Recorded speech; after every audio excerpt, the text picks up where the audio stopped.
Hello everyone, this is शोभित दिनमान और आज की वीडियो में हम बात करने वाले हैं इंग्लिश के 8 मार्क्स वाले क्वेश्चन किस तरह से सॉल्व करने हैं उस टॉपिक पर।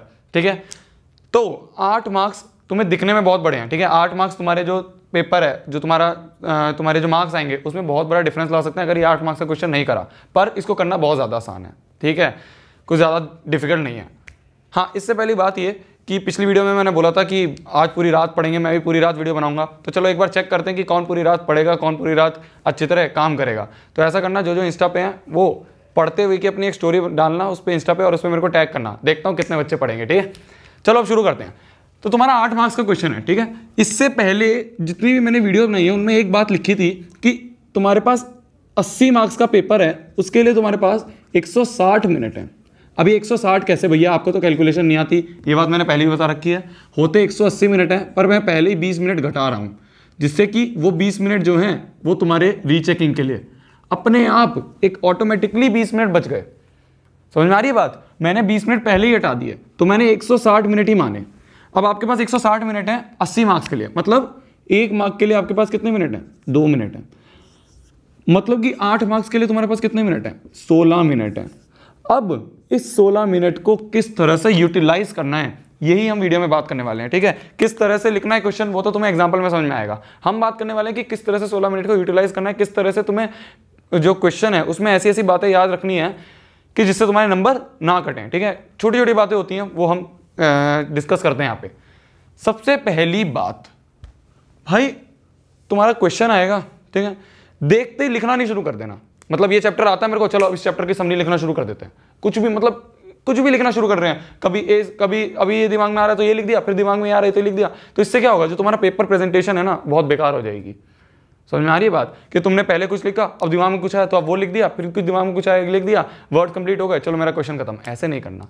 इससे बचने का तरीका क्या है पता है तुम्हें? क्या है तरीका? तुम्हें रफ पेज में, जो तुम्हारी लास्ट पेज होता है आंसर शीट का, उसको रफ लिखना। ठीक है, और लास्ट में जाते हुए उसको ऐसे क्रॉस कर देना और ऊपर लिख देना रफ वर्क, कोई दिक्कत नहीं होगी तुम्हें। रफ में जैसे तुम्हारे पास जब क्वेश्चन आया, 8 मार्क्स वाला क्वेश्चन आया, तो रफ में उस क्वेश्चन को पहले तो पढ़ो, फिर रफ में जो जो पॉइंट दिमाग में आ रहे हैं उनको एक तरह से रफ में लिख लो। बस पॉइंट्स में लिख लो कि ये पॉइंट मैं इस क्वेश्चन में लिखूंगा।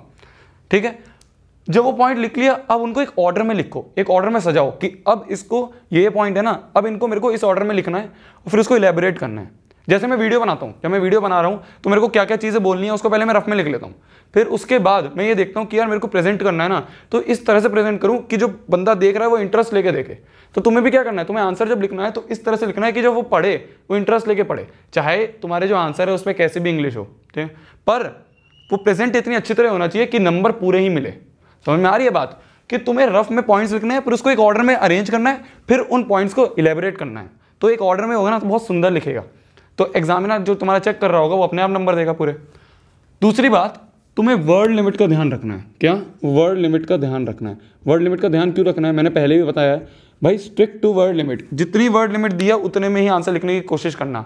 अब वो कैसे पता चलेगा भैया, हम तो लिखना शुरू कर देंगे, हमें कैसे पता चला कि वर्ड लिमिट क्या पता एक्सीड हो जाए? वो भी कैसे पता चलेगा? रफ वर्क में। तो ये जो रफ में लिखना होता है ना, ये सबसे बड़ी बात होती है, सबसे ज़्यादा इंपॉर्टेंट होता है रफ में पहले लिखना। ये बात ध्यान रखना, बिल्कुल ध्यान रखना कि रफ में लिखना है। अब वर्ड लिमिट कैसे ध्यान रखेंगे? वर्ड लिमिट जितनी है उससे एक्सीड मत करना। क्यों? अगर तुम एक्सीड करोगे तो जितने तुमने वर्ड या जितनी भी तुमने लाइन एक्सीड करी उसमें भी गलती निकालने के चांसेस आ जाएंगे, नंबर कट जाएंगे। तो नुकसान किसका है? हमारा है। ठीक है, तो वर्ड लिमिट को तो बिल्कुल भी एक्सीड मत करना। तीसरा जो पॉइंट है इन क्वेश्चंस में, ठीक है, क्या पता जो तुम्हारा टीचर चेक कर रहा है, क्या पता, केस कह रहा हूं, क्या पता वो पूरा ना चेक करे, उसके पास इतना टाइम ना हो, वो मेन पॉइंट चेक करे। तो मेन पॉइंट्स अगर तुमने अंडरलाइन कर रखे होंगे, अगर तुमने मेन पॉइंट्स अंडरलाइन कर रखे होंगे तो वो क्या पता खाली अंडरलाइन देख के नंबर दे दे। मैं चांस की बात कर रहा हूँ, हमेशा ज़्यादातर ऐसा नहीं होता है, पर कई बार अगर ऐसा हो जाए, अंडरलाइन देखा, अच्छा ये कीवर्ड्स हैं इस आंसर में, चलो इस बच्चे ने अच्छी तरह लिखा होगा, पूरे नंबर दे दो। तो इसलिए अंडरलाइन करना है, ब्लू पेन से अंडरलाइन करना है, कोई ब्लैक पेन मत लेके जाना, पेंसिल से अंडरलाइन कर सकते हो या ब्लू पेन से अंडरलाइन कर सकते हो। ठीक है, इसके बाद बात आती है कंट्रैक्शन की। ये कंट्रैक्शन क्या होता है? कंट्रैक्शन देखो, जब भी ये आंसर लिख रहे हो ना, इसमें कहीं पे भी अगर तुम्हें ऐसे लिखना है डिड नॉट, तो उसे डिडंट ऐसे मत लिखना, ये होता है कंट्रैक्शन। ऐसे मत लिखना, इसको पूरा लिखो, डिड नॉट। जैसे आइल ऐसे लिख देते हो ना, तो इसे पूरा लिखना, आई विल। ठीक है, शुडंट तो ऐसे लिखते हो ना तुम, ठीक है, इसे कंट्रैक्शन कहते हैं, ऐसे मत लिखो, इनको ऐसे लिखना, ये अच्छा लगेगा, ठीक है। तो शुड नॉट पूरा लिखो, समझ में आ रही बात। तो ये एक बहुत अच्छी टिप है जो कि तुम्हें याद रखनी है ये लॉन्ग आंसर लिखते हुए, समझ में आ रही बात। इसके बाद जो बात आती है वो आती है समरी की, ठीक है। तुम क्या करते हो ना, तुम्हें क्वेश्चन आया तो तुम क्या कहते हो कि भैया मेरे को तो कुछ समझ नहीं आया क्वेश्चन में क्या लिखा था, मेरे को तो सिर्फ ये पता था कि इस चैप्टर से है, अब इस चैप्टर से ये क्वेश्चन है तो इसकी समरी लिख के आ गया मैं तो। नहीं, ये मत करो।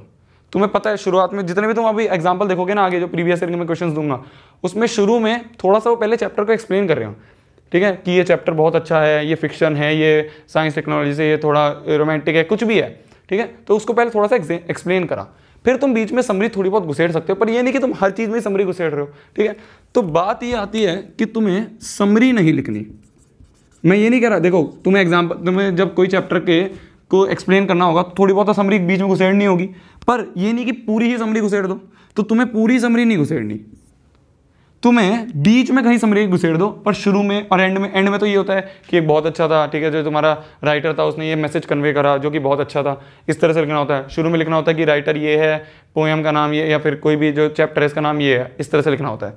बीच में कहीं समरी घुसेड़ दो, तो समरी शुरू में नहीं लिखनी चाहिए। अगर शुरू में उसे समरी दिख गई ना टीचर को तो नंबर काट देगा, तो तुम्हें इसलिए शुरू में समरी नहीं लिखनी है, ठीक है। तो इतनी थोड़ी बहुत बातें हैं, है ना, कल के एग्जाम, कल परसों जो भी तुम्हारा एग्जाम है उसके लिए। अब इसके बाद प्रीवियस ईयर के जो क्वेश्चंस है ना, जितने भी आए हैं प्रीवियस ईयर में, उसके मैंने क्वेश्चंस के एक पीडीएफ बना दिया है, ठीक है। पीडीएफ का लिंक डिस्क्रिप्शन में है, उसमें आंसर्स भी हैं साथ में, उसको डाउनलोड कर लो, उसको एक बार पढ़ो, उसको एक एनालाइज करो कि क्या ये पॉइंट्स वहाँ पे फॉलो हो रहे हैं, ठीक है, और किस तरह से मेरे को लिखना है वो भी समझ लो। अपने आप जो क्वेश्चंस है ना उसके आंसर पहले अपने आप देने की कोशिश करना, है ना, एक रफ पेज में लिख के, ठीक है, रफ पेज में लिख लेना, इलेबोरेट चाहे मत करना, अभी टाइम इतना नहीं है, रफ पेज में एक बार लिख लेना कि अगर ये क्वेश्चन मेरे सामने है ना तो मैं ये पॉइंट्स लिख लूँगा। तो इससे अगर तुम पहले ही प्रिपेयर होकर जाओगे तो वहाँ पे एग्जाम में तुम्हें दिक्कत नहीं होगी, ठीक है ना। एग्जाम को अच्छी तरह फोड़ के आना, ये पूरे 8 मार्क्स आने चाहिए, और जितनी भी वीडियो बनाई है ना सारी देख लेना अच्छी तरह, पूरे नंबर आने चाहिए, ओके। और वो इंस्टा पे स्टोरी डालना, बाय।